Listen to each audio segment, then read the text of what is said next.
Hey, deserving listeners, it's just me today. I want to talk about Virginia Satir.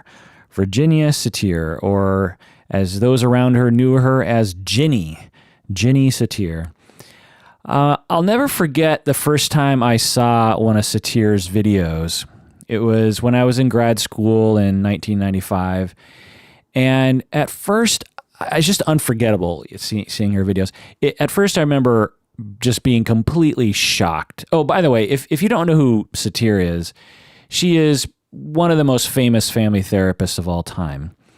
And if you're in my field, you absolutely know about her. And if you aren't, then I'm guessing you don't. But I think she's a fascinating character, probably the most fascinating therapist to have lived during her time. And even if you're not a therapist, I'm guessing this will be interesting on some level.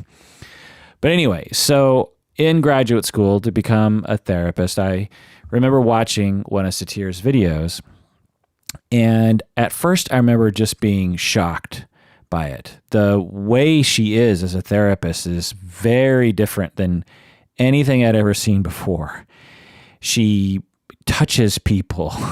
She moves them around. She gets in their face in this super nice, nurturing way. She's not yelling at people, but she's just like in this very intense way, just getting right up in people's business and just talking at them and getting them to say things that they would never say normally. And so at first I was just shocked. I was like, what am I looking at? This is like crazy town.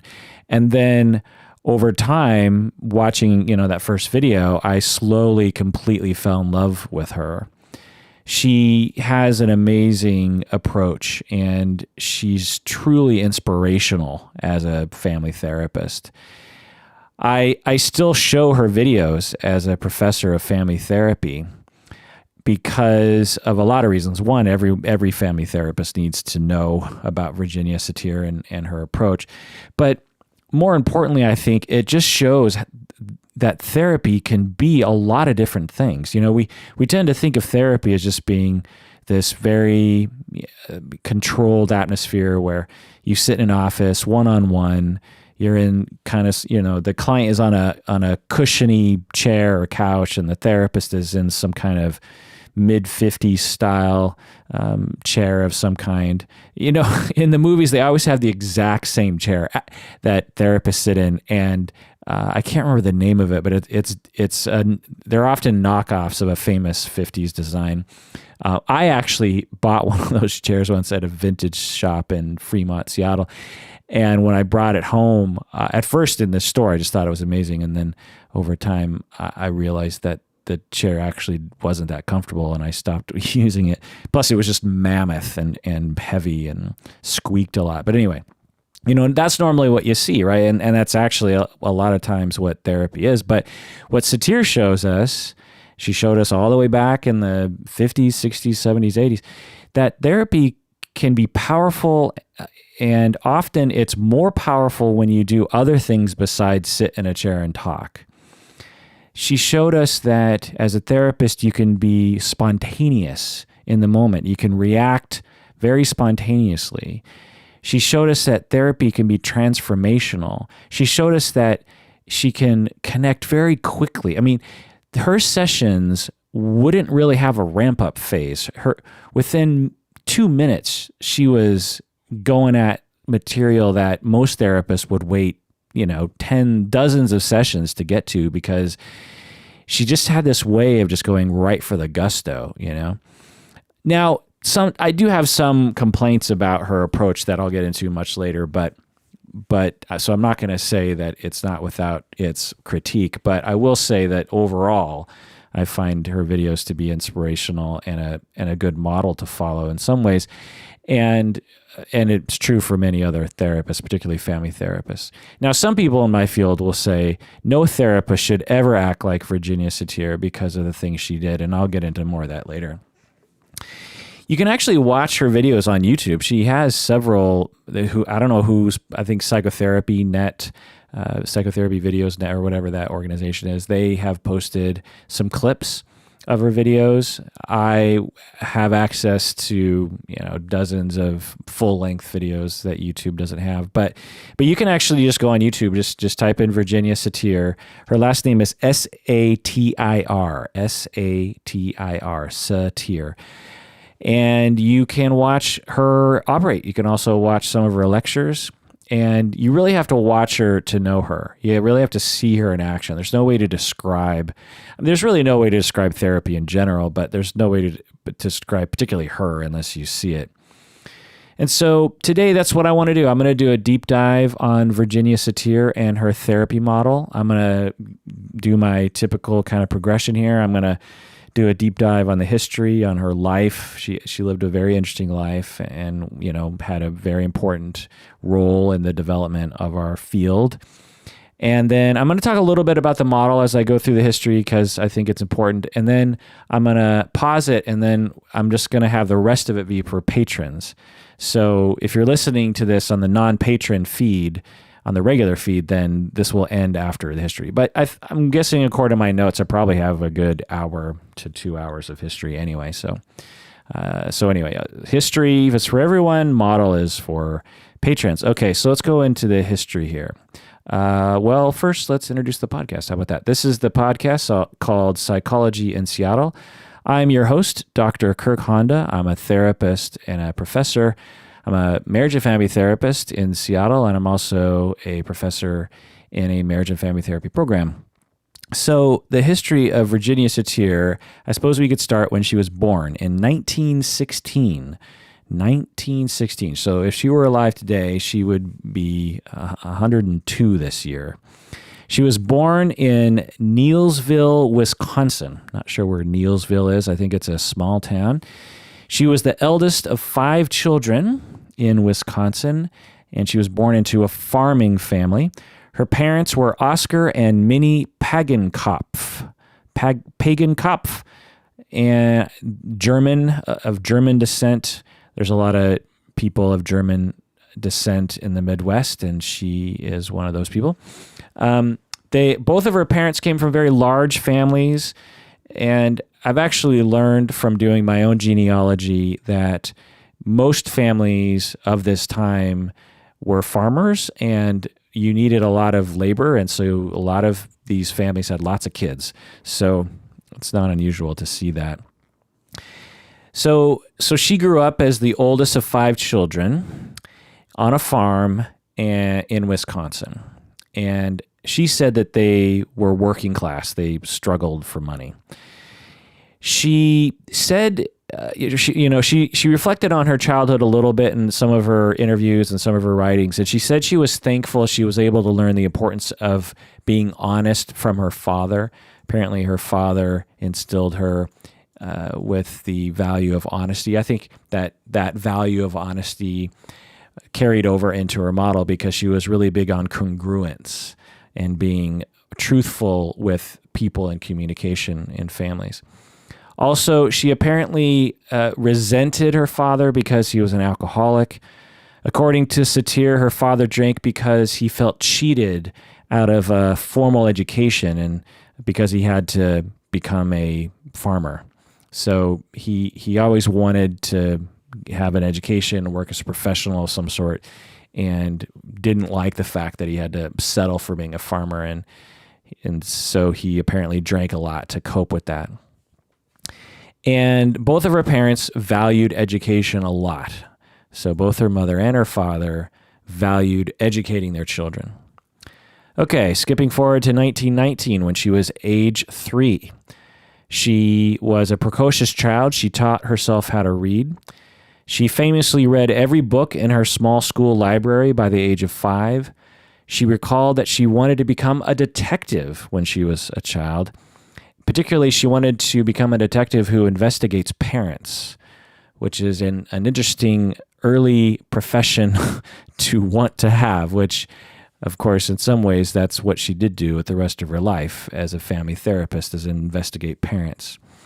Skipping forward to 1921, early 20th century, she's 5 years old, and she contracted or came down with appendicitis, very painful. But she didn't go to the hospital because her mother was a Christian scientist. Her family was a Christian scientist, I think, but at least her mother was a very devout Christian scientist. And for many of these people, their belief is that they don't go to physicians, and so the mother refused to take Virginia to a physician. And as a consequence, her appendicitis got worse and her appendix ruptured, which must have been extremely painful and scary for the family. And her father stepped in and overruled her mother and took her to the hospital. And luckily, the physicians in the hospital were able to save her life. But she was extremely ill and damaged by the event, and she had to stay in the hospital for several months. Can you imagine that? Several months in the hospital, age 5. And I also read that she called herself a sickly child. So maybe it's because of that early event. So skipping forward to 1929, the Great Depression, age 13. The family moved to Milwaukee, a big city, so that Virginia could attend a better high school. And she wrote about her experience in this high school, about a geometry teacher who inspired her. So this was an important figure, perhaps, in her development of her later career, because her early career was she was a teacher herself. Again, it was the Great Depression, so she had to help her family by working. And she also tried to graduate high school early so she could start working and earning money, so the family didn't have to depend on themselves. So skipping forward to 1932, age 16, or actually just before her 16th birthday, she graduated from high school. So she pushed herself to graduate from high school when she was 15 years old, which is impressive. Right after high school, she started college at Milwaukee State Teachers College to become a teacher. It's now the University of Wisconsin. I've been to Milwaukee. It's a nice town. Shout out to Milwaukee deserving listeners. To pay for her education, she worked for a department store while she went to Milwaukee State Teachers College, now University of Wisconsin. She also worked as a babysitter during this time, probably because she was the eldest of 5 children and was used to taking care of her younger siblings. She also worked at a community center while she was in college that was geared towards African Americans in Milwaukee. This exposed her for the very first time to the reality of racism in this country. Before this point in her small town growing up on the farm, she apparently hadn't met any African Americans. And she had this quote where she says, "I had not met any black people where I was. I didn't know them from anything," unquote. Skipping forward to age 20, 1936, she graduates from the Milwaukee State Teachers College with a bachelor's degree in education, and she apparently graduated 3rd in her class. Now, I don't know how many people were in her class, but I'm guessing it was a sizable number, and so she was a smart cookie and a hardworking student to graduate 3rd in her class. After graduating with her bachelor's at the age of 20, she worked as a teacher for 6 years. And during this time, she would visit the family homes to see if there was anything else she could do to help. She really cared about her students and would actually go to the students' families' homes. And this was part of her emerging understanding of what would later become her family therapy model. After graduating with her bachelor's, she started graduate school to get her master's at Northwestern University. All right, skipping forward to age 25. In 1941, she met Gordon Russell at a train station. He was a soldier on leave from World War II, I think, and they got married later or soon after that. So Gordon Russell, she married Gordon Russell, who was a soldier in World War II. It's very common from what I understand, for soldiers to marry people under these circumstances. You know, you're leaving for war and you just feel like you need to connect with someone and I think a lot of marriages happened with these brief encounters with soldiers at the time, or at least that's, I've heard stories of such. Anyway, while he was fighting in World War II, I don't know what he did in World War II, but while he was out there, she was pregnant from him, and she had an ectopic pregnancy that had a lot of complications, and she lost the fetus, and she needed to have a hysterectomy, apparently. So she had a hysterectomy at the age of, in her late or mid-20s, before she had any other kids. Skipping forward to 1943, again, still during World War II, age 27, she completed the master's program courses after 7 years of being in the graduate school. And remember, she's working this whole time, so she's probably taking classes when she could. But she didn't get her master's until 5 years later because she needed to complete her thesis. Any of you graduate students out there who have worked on a thesis or a dissertation know how that feels, to finish all your courses and then to have a lot of time after that to get your full degree. All but dissertation people, ABD people.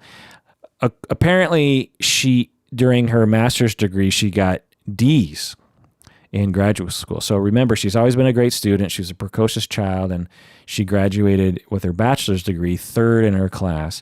But here she goes to her master's program, and suddenly she's getting all these bad grades. And later, she would speculate that she was being discriminated against because she was a married woman who was in college, and the professors were, I'm guessing, all men, if not the majority men, if not all men. And she speculated that she was being discriminated against and therefore being graded harshly. I don't doubt this at all. I mean, 1943, the gender politics are bad now. Imagine how bad they were back then. And so anyway, 1945, World War II ends, and her husband lived through it and returned home. 1948, at the age of 32, she completed her thesis and got her master's degree from Northwestern University in Chicago, and she started her private practice.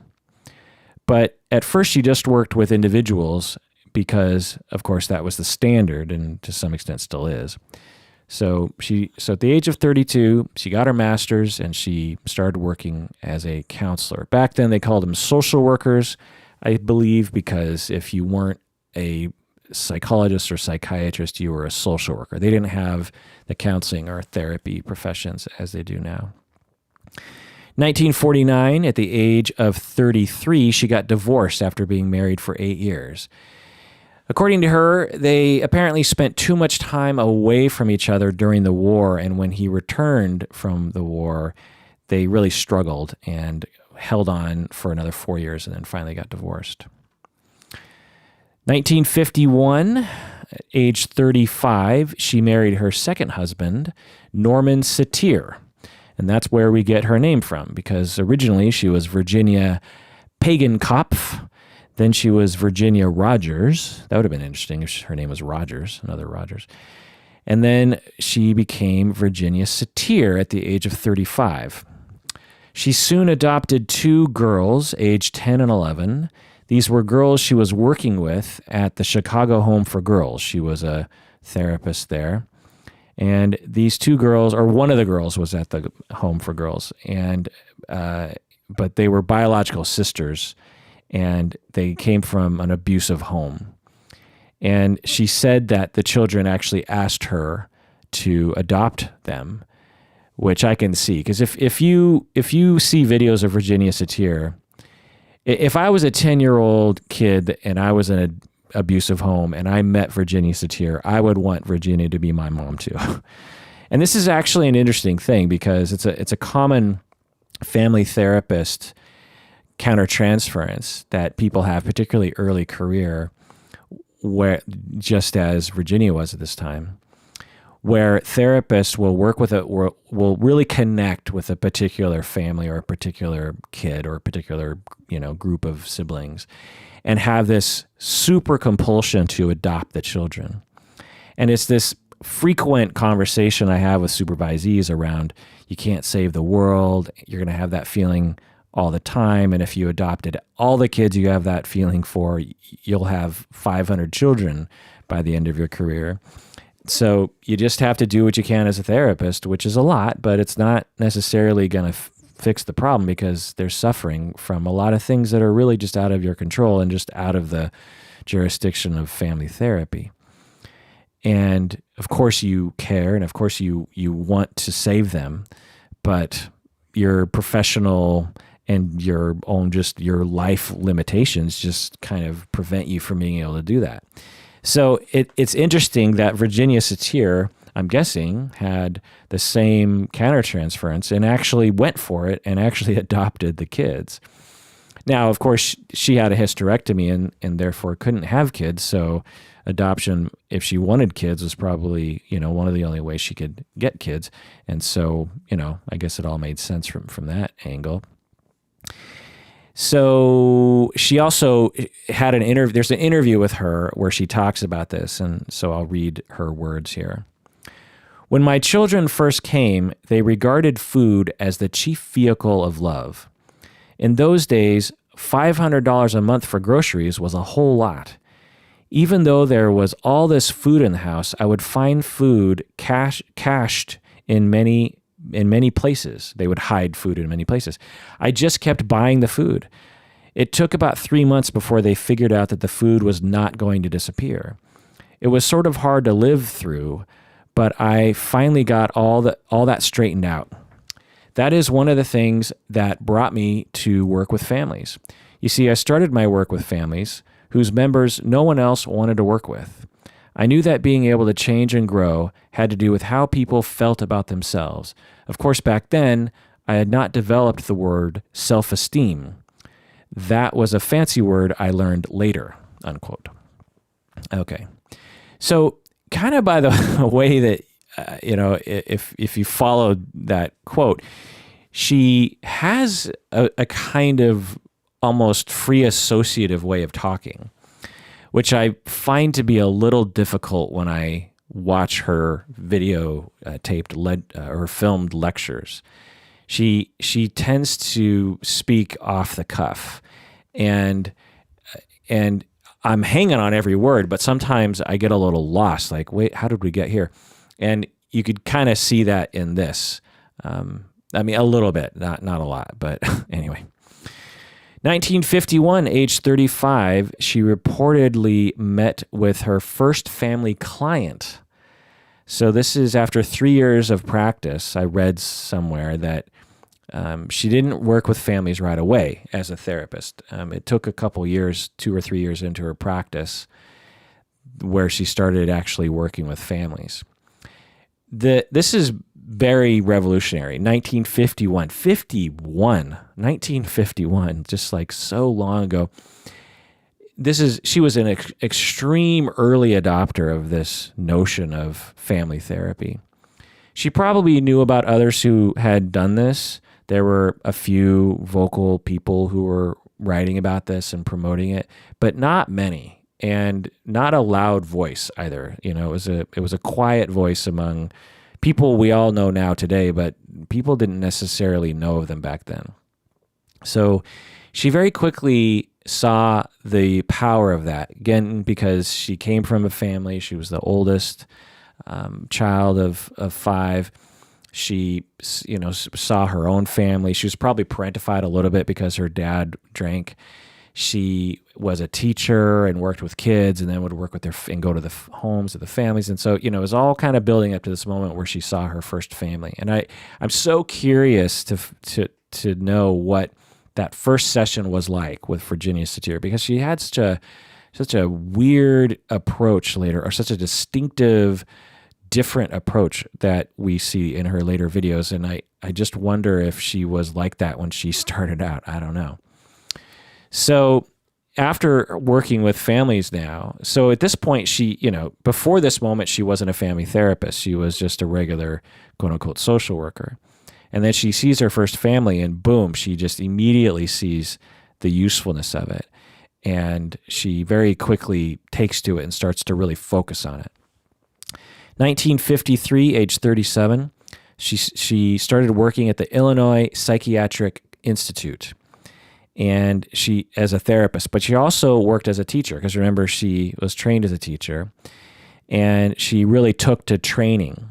And one of her students, so she would teach family therapy techniques at this institute, as well as being a therapist.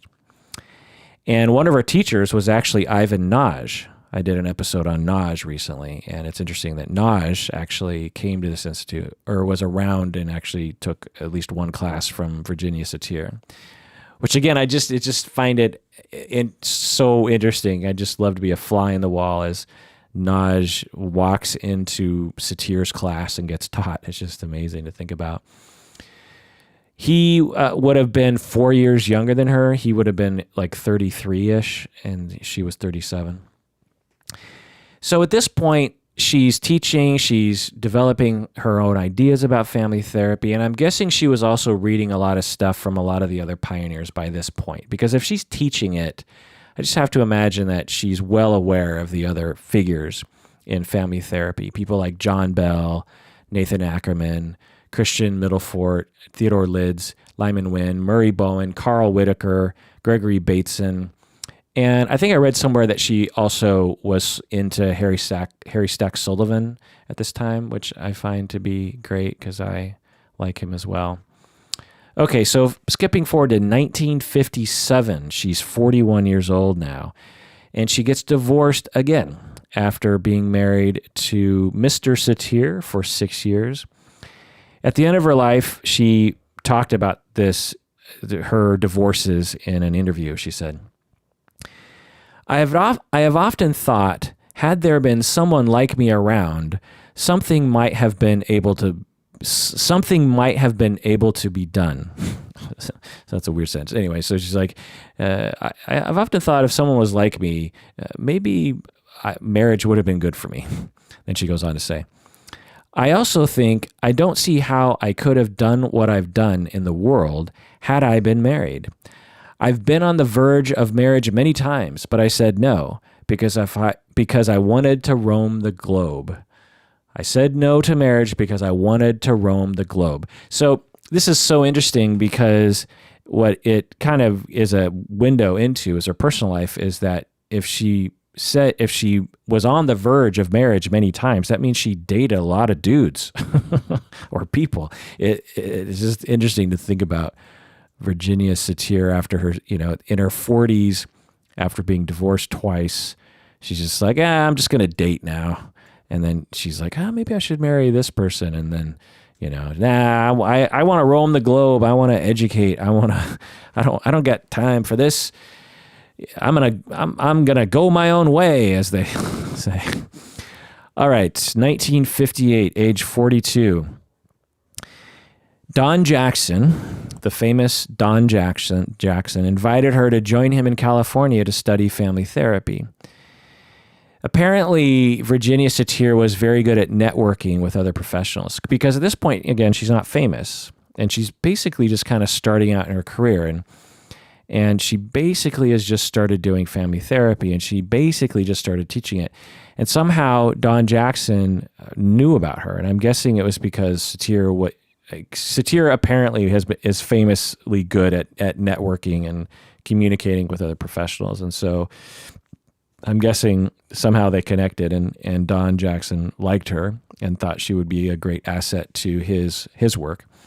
So he invited her out, and she's divorced now, so she can go anywhere she wants. And so she moved to California to be with what would eventually be called the Mental Research Institute, or MRI.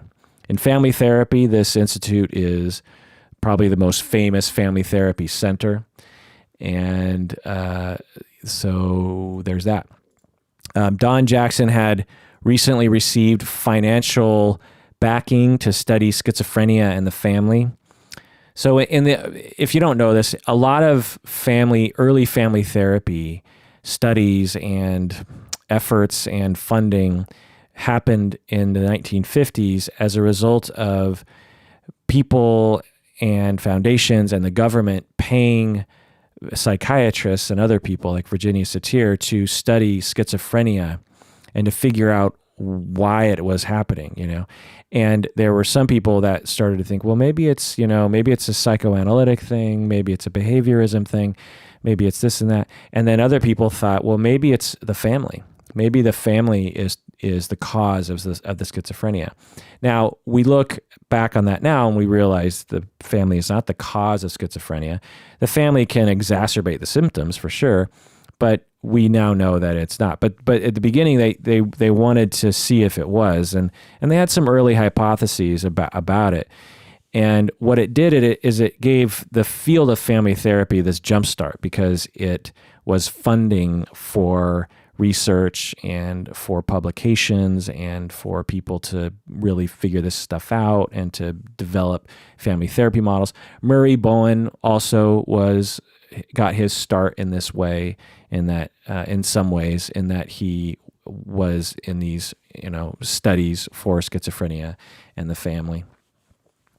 So Don Jackson had got some money, starts this mental research institute in Palo Alto, asks Virginia Satir to join him, and the original staff consisted of just Don Jackson, Virginia Satir, and Jules Riskin, along with a secretary. So 3 therapists, Don Jackson, Virginia Satir, and Jules Riskin were all that was of the Mental Research Institute in Palo Alto. It later became quite bigger. And again, the original purpose when it first got off the ground, Mental Research Institute, was to research how family relationships affected mental health in general and specifically schizophrenia. All right, well, let's take a break. And when we get back, we'll continue with the history.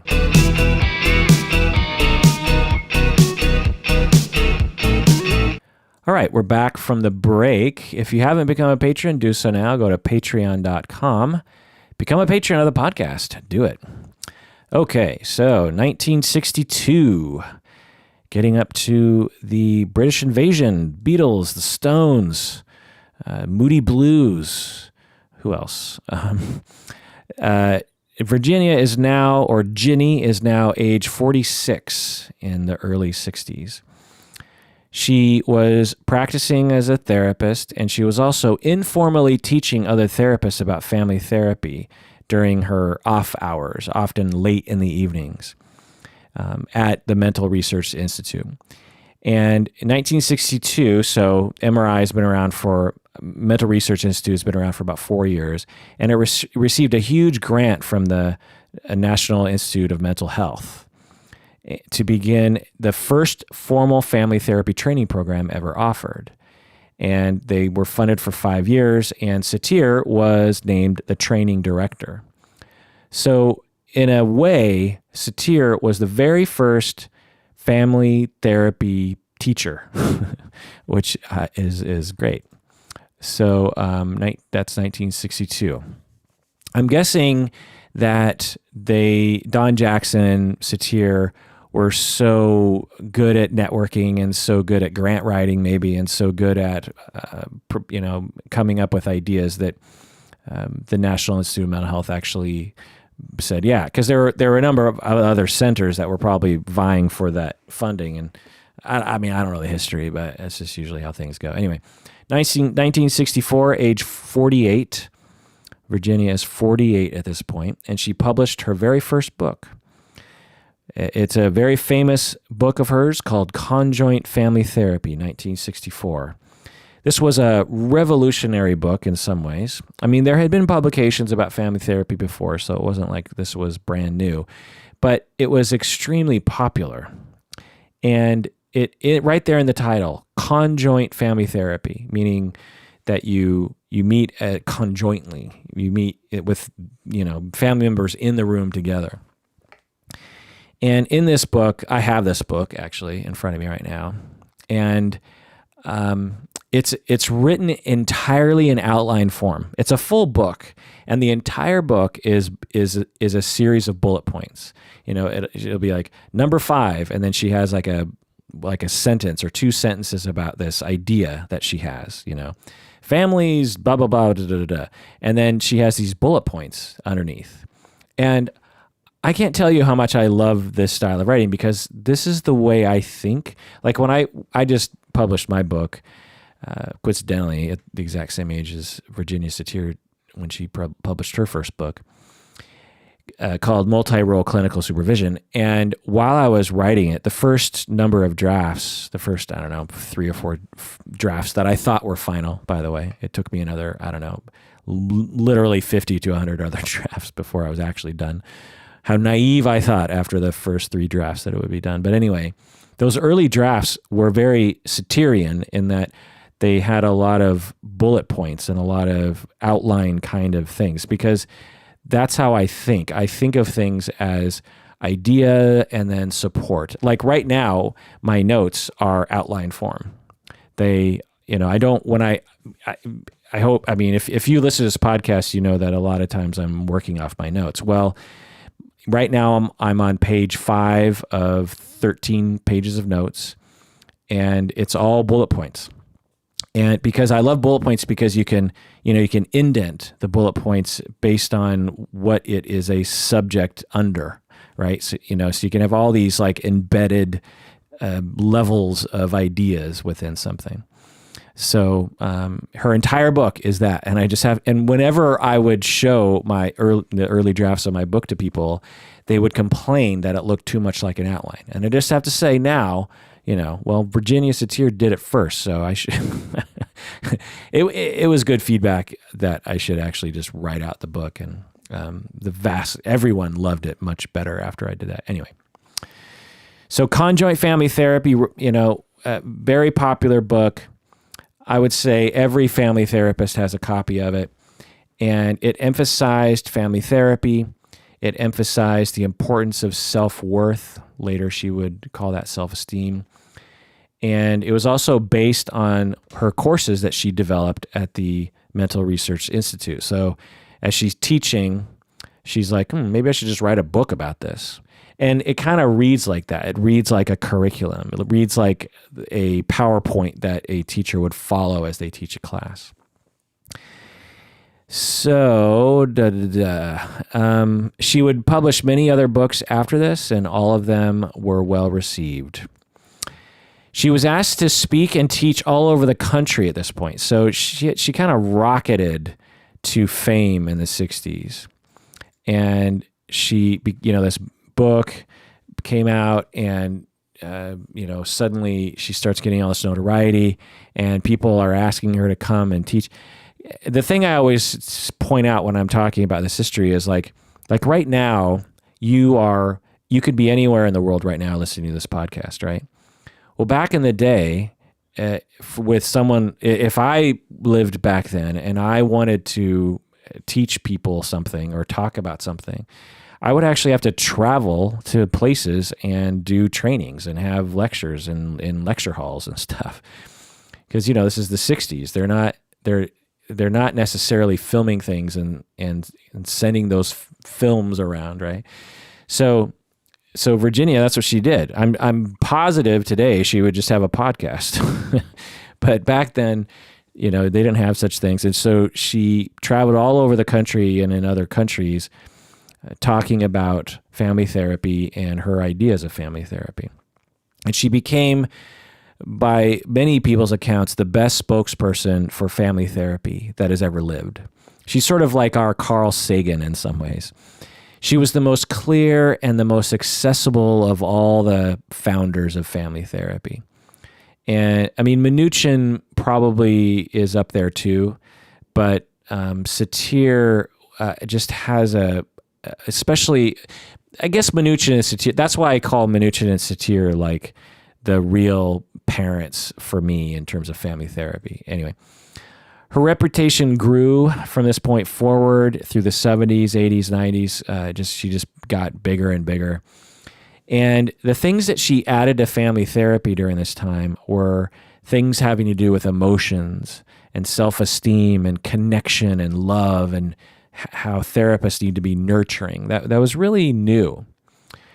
I also read somewhere that during this time, 60s, 70s, 80s, that there were posters made of things that she said, and maybe with her face on it, I don't know. And agencies and therapy offices would actually buy these posters and put them up on the wall of the agency. And so and that just makes me laugh because there's nothing like that today. No one has a poster of Mnuchin saying something, right? It's sort of, what it tells me is that at this time, it was kind of like the way people look at rock stars, right? It's not uncommon for someone to buy a poster of a rock star or an actor that they like or a movie that they like, right? Well, I think there was so much hero worship during this time that it's like, ooh, I want a poster of Virginia Satir and put it up on my wall. I mean, I don't know their attitude, but that's just kind of what it seems like to me.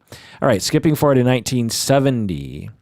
She is 54 years old now, and she has left the Mental Research Institute after having been there for about 8 years. Also, Don Jackson had died a year or two earlier, the main founder of MRI, and so that might have been a factor. Naj and Jay Haley were also at the Mental Research Institute, and they had left around this time as well to go to Philadelphia to start their clinic. You want to listen to my episode on Naj if you want to know more about that.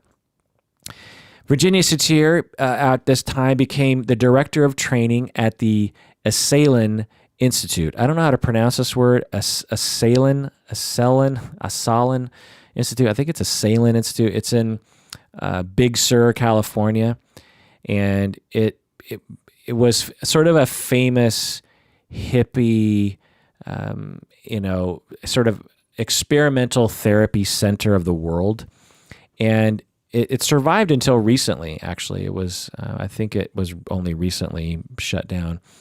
I don't know why. Maybe they just decided not to do it anymore. But anyway, I think she had been dabbling there throughout the 60s, but then around 1970, she became the director of training there and was a full-time employee there. And it was a popular place for the human potential movement, which began in the 1950s and became popular in the late 60s, early 70s. For you young people, you probably have never heard of this human potential movement, but I'm a little too young for it myself. I'm 47. Older people probably, definitely, particularly people in California, remember the human potential movement. It's where a lot of humanistic therapy ideas kind of were associated with. There were things like encounter groups, if you've heard of that were happening at the Esalen Institute in Big Sur, California, where Fritz Perls was there.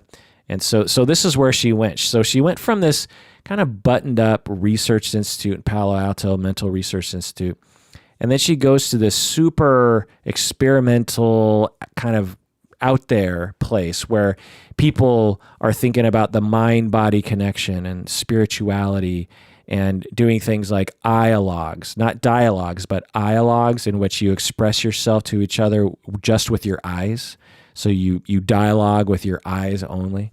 I mean, a lot of this stuff we would associate with New Age or with, I don't know, just that kind of stuff. But back then it was brand new. You would have these encounter groups, or what they called tea groups.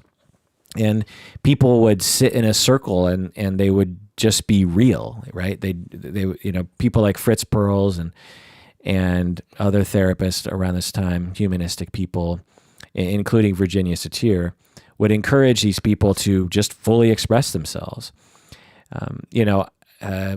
If you can think of hippie culture, that's what we're talking about.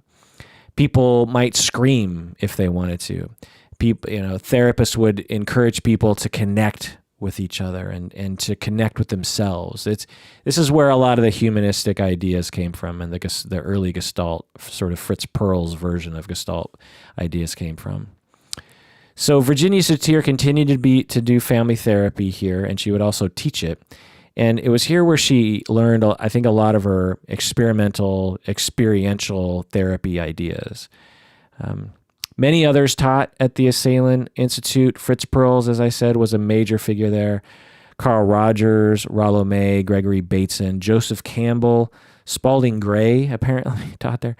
Maslow, R.D. Laing, B.F. Skinner. So a lot of the big names did stints there, where Satir was in charge of teaching.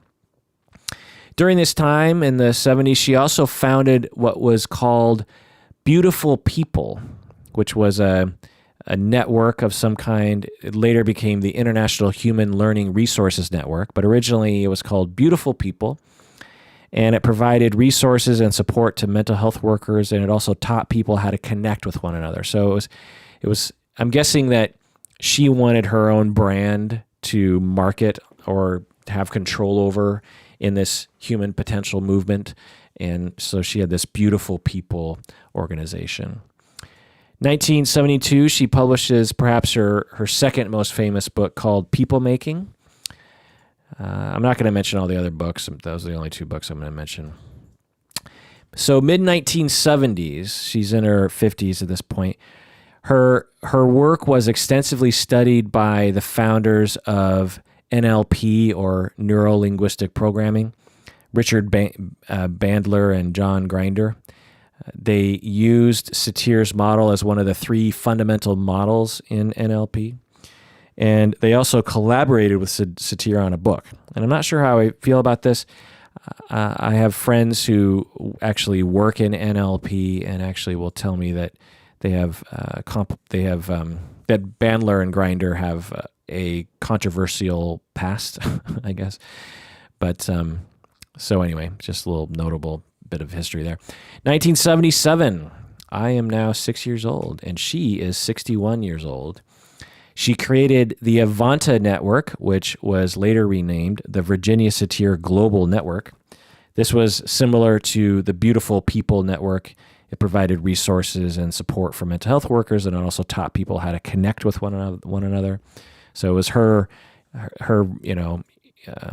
humanistic kind of organization. She became a part of a lot of different organizations, like on the International Family Therapy Association. She was on the steering committee. She was a member of the advisory board for the National Council for Self-Esteem, and there were a lot of other kind of things she was involved in the 70s. She was really huge during this time, and many of her famous videos were made during the 70s and early 80s. So she was perhaps at the height of her fame at this time.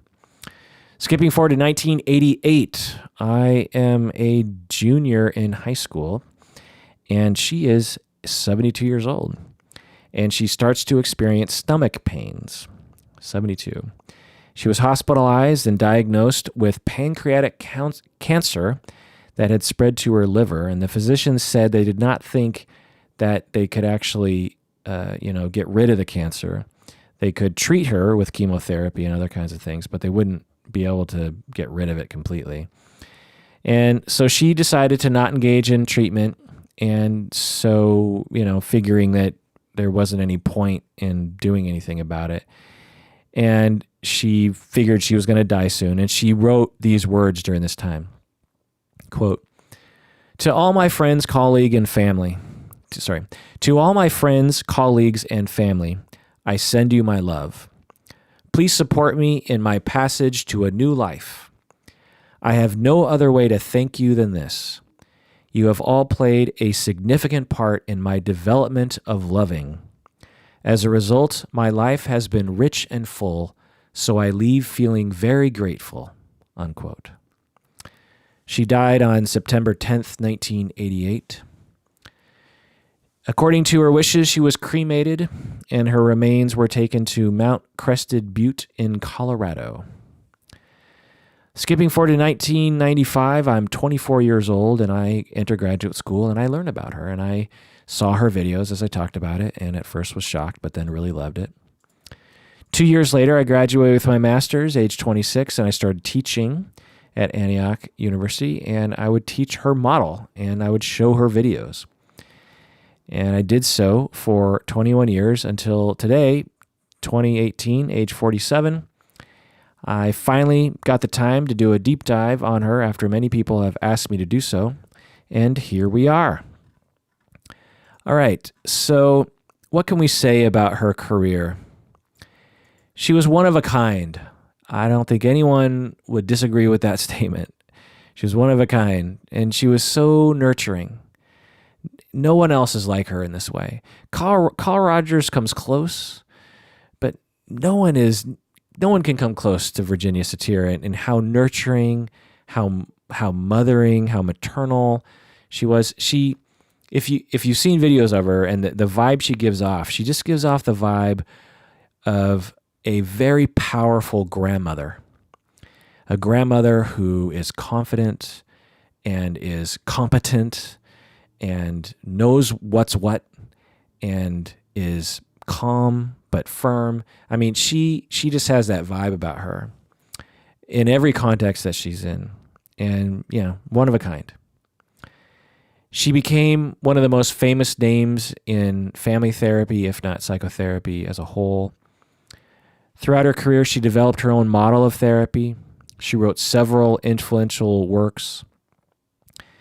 She provided probably thousands of workshops and trainings on family therapy. She established professional training groups all over the world, the Middle East, Asia, Western Europe, Eastern Europe, Central America, South America, Russia, etc. She probably worked with tens of thousands of families in her practice.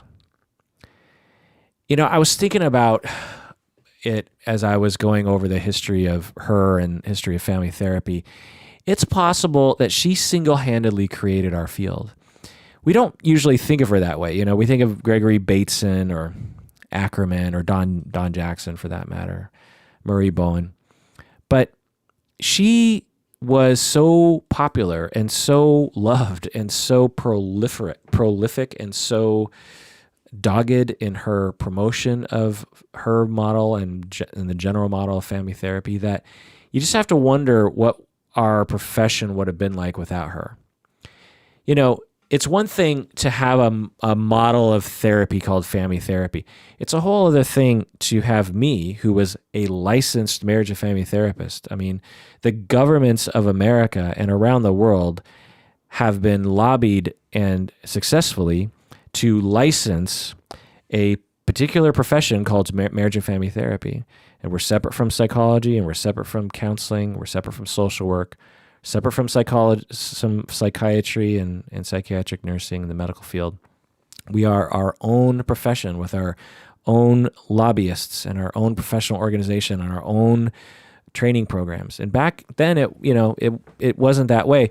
It very easily, our field could have become just subsumed in the general field. Like, we don't have a profession called, cognitive therapists, right? Cognitive, the people who developed cognitive therapy are subsumed in all the other therapies. You can't become a licensed cognitive therapist. So why do we have licensed marriage and family therapists? Well, I think part of it is because of the popularity of Virginia Satir and those who flocked to her and were inspired by her and who felt empowered by her to establish our field. Now, I don't have a finger on the pulse of history of family therapy, but you just have to wonder, She influenced our field in a big way, I think. She was definitely the beacon of compassion and humanism and connection and love and being real. No other family therapist figure was really like that at the time. I mean, I love humanistic psychology and psychotherapy. I use it all the time. And to see Satir influence family therapy in this way is just really great. Throughout her career, she won several awards and honors, including the Gold Medal of Outstanding and Consistent Service to Mankind by the University of Chicago. She was awarded a number of honorary doctorates. In 1982, she was selected by the West German government as one of the 12 most influential leaders in the world today. I mean, it's just interesting. 1982, one of the 12 most influential leaders in the world by the West German government. 1987, she was named honorary member of the Czechoslovakian Medical Society.